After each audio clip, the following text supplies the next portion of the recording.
അസ്സലാമു അലൈക്കും വറഹ്മത്തുള്ളാഹി തആല വബറകാതുഹു. അൽഹംദുലില്ലാഹ്. പ്രിയ സുഹൃത്തുക്കളെ, നമ്മളിൽ പലർക്കും പല ആഗ്രഹങ്ങളും ഉണ്ടാവുമല്ലോ. ഒരിക്കലും നടക്കൂല എന്ന് വിചാരിക്കുന്ന ആഗ്രഹങ്ങളും അതുപോലെ പെട്ടെന്ന് നടന്നു കിട്ടണമെന്ന് ആഗ്രഹിക്കുന്ന ആഗ്രഹങ്ങളും ഉണ്ടാവുമല്ലോ നമുക്ക് നടന്നു കിട്ടാനായിട്ട്.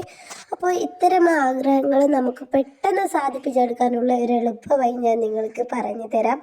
നമ്മൾ അള്ളാഹുവിനോട് ദുആ ചെയ്യണം. നമ്മൾ എന്ത് കാര്യം ചെയ്യുമ്പോഴും അള്ളാഹുവിനോട് ആത്മാർത്ഥമായിട്ട് കരഞ്ഞുകൊണ്ട് മനസ്സുരുകി ദുആ ചെയ്യണം. എന്നാലാണ് നമ്മുടെ ദുആയ്ക്ക് ഉത്തരം കിട്ടുക. അതുപോലെ നമുക്ക് ഉറച്ച വിശ്വാസം വേണം, നമ്മുടെ ആഗ്രഹം നടന്നു കിട്ടും. ഈ ഒരു ദിക്ർ ചൊല്ലി, ഈ ഒരു സൂറത്തോതി ദുആ ചെയ്താൽ ആഗ്രഹം നടന്നു കിട്ടും എന്ന് നമുക്ക് വിശ്വാസം വേണം. വിശ്വാസമില്ലാതെ ഞാൻ ചെയ്ത് നോക്കട്ടെ എന്നിട്ട് ഫലമുണ്ടോ എന്ന് വിചാരിച്ചിട്ട് ആരും ചെയ്യാൻ നിൽക്കണ്ട. അങ്ങനെ ചെയ്ത് കഴിഞ്ഞാൽ ഫലം കിട്ടില്ല. അപ്പോൾ നമ്മുടെ ആഗ്രഹം നടന്നു കിട്ടാനായിട്ട് നമ്മൾ ചെയ്യേണ്ടത് ഇത്ര മാത്രമാണ്. ഒരുപാട് പേർക്ക് ഫലം കിട്ടിയ ഒരു ടിപ്സാണ്. നിങ്ങൾ വിചാരിക്കേണ്ട വെറുതെ പറയാണ് എന്ന്. കിതാബിലും ഒക്കെ ഉള്ള ഒരു ടിപ്സാണ്. അതുപോലെ ഒരുപാട് ഔലിയാക്കളൊക്കെ ചെയ്ത് കൂട്ടിയ അവർക്കൊക്കെ ഫലം കിട്ടിയ ഒരു ടിപ്സാണ്. ഇസ്ലാമിക് ടിപ്സാണ് ഇത് ആവശ്യമുള്ളവർക്ക് ഉപയോഗിക്കാം. നമ്മൾ ചെയ്യേണ്ടത് അള്ളാഹുവിനോട് ആത്മാർത്ഥമായിട്ട് ദുആ ചെയ്യുക. അതുപോലെ നമുക്ക് കിട്ടുന്ന അനുഗ്രഹങ്ങൾക്ക് ദിവസവും ഹംദ് പറയുക. അള്ളാഹുവിനോട് പറയുക, നിങ്ങൾ ഫർള് നിസ്കാരം എല്ലാം 5 വക്ത് കറക്റ്റ് നിസ്കരിക്കുകയും മഗ്‌രിബ് നിസ്കാര ശേഷം നിങ്ങൾ ആ ഒരു നിസ്കാരപ്പായലിൻ്റെ അവിടെ ഇരുന്നിട്ട് അള്ളാഹുവിനോട് നിങ്ങൾ ദുആ ചെയ്യുക. ശേഷം നിങ്ങൾ ദിക്റുകളും സലാത്തുകളൊക്കെ നിസ്കാര ശേഷം ചൊല്ലാനുള്ളതൊക്കെ ചൊല്ലി തീർത്ത ശേഷം നിങ്ങൾ 40 ഫാത്തിഹ ആ ഒരു മുസല്ലയിൽ ഇരുന്നിട്ട് നിങ്ങൾ ഓതുക.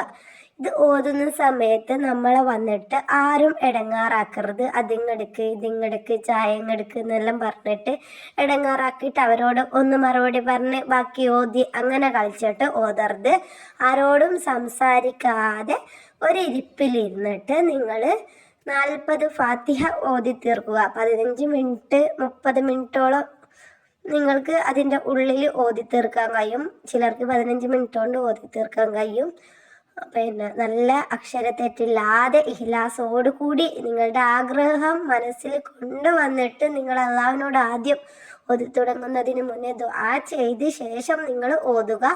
അങ്ങനെ 40 ഫാത്തിഹ ഓതിയ ശേഷം നിങ്ങൾ അള്ളാഹുവിനോട് മനസ്സറിഞ്ഞ് കരഞ്ഞുകൊണ്ട് ആത്മാർത്ഥമായിട്ട് ദുആ ചെയ്യുക. ഉറപ്പായിട്ടും നിങ്ങൾക്ക് ഇതിനുള്ള ഫലം കിട്ടും. നിങ്ങൾ ഒരു ദിവസം ചെയ്താൽ പോരാ. ചിലർക്കൊക്കെ ഒരു ദിവസം ചെയ്യുമ്പോൾ ഫലം കാണും. എങ്കിൽ ഒരു ദിവസം ചെയ്താൽ പോരാ, ഒരുപാട് ദിവസം നിങ്ങൾ കണ്ടിന്യൂ ആയിട്ട് ചെയ്താൽ നിങ്ങളുടെ ജീവിതത്തിൽ ഒരുപാട് ഉയർച്ചകൾ കിട്ടുകയും നിങ്ങളുടെ ലക്ഷ്യസ്ഥാനത്തിൽ എത്തുകയും ചെയ്യും. നിങ്ങളുടെ വഴികളൊക്കെ തുറന്നു കിട്ടുകയും ചെയ്യും. ഞാൻ എൻ്റെ ജീവിതത്തിൽ പരീക്ഷിച്ചിട്ട് എനിക്ക് ഫലം കിട്ടുന്നതാണ് ഞാൻ നിങ്ങൾക്ക് പറഞ്ഞു തരാറ്. അതുകൊണ്ട് നിങ്ങൾക്ക് 100% വിശ്വസിച്ച് ദുആ ചെയ്യാം. പെട്ടെന്ന് നടക്കേണ്ട കാര്യങ്ങളൊക്കെ നിങ്ങൾക്ക് ഇതുപോലെ 3 ദിവസമൊക്കെ ആക്കിയിട്ട് ഓതിയിട്ട് ദുആ ചെയ്യാം. ഉറപ്പായിട്ട് നടന്നു കിട്ടും. പെട്ടെന്ന് നിങ്ങൾക്ക് എന്തെങ്കിലും സാധിപ്പിച്ചെടുക്കാനായിട്ടുണ്ടെങ്കിൽ അതുപോലെ ഈ ഒരു അറിവ് മറ്റുള്ളവരിലേക്ക് ഷെയർ ചെയ്ത് കൊടുക്കുക. നിങ്ങൾ എൻ്റെ ചാനൽ ഇഷ്ടപ്പെട്ടെങ്കിൽ ഒന്ന് ആ ഒരു സൂപ്പർ സ്റ്റാറൊക്കെ ഒന്ന് ക്ലിക്ക് ചെയ്യുക. എന്നാൽ നിങ്ങൾക്ക് കമൻറ്റിൻ്റെ സൈഡിലുള്ള ആ ഒരു സൂപ്പർ സ്റ്റാർ ക്ലിക്ക് ചെയ്യുക. എന്നാൽ നിങ്ങൾ കാരണം മറ്റുള്ളവരിലെത്തും.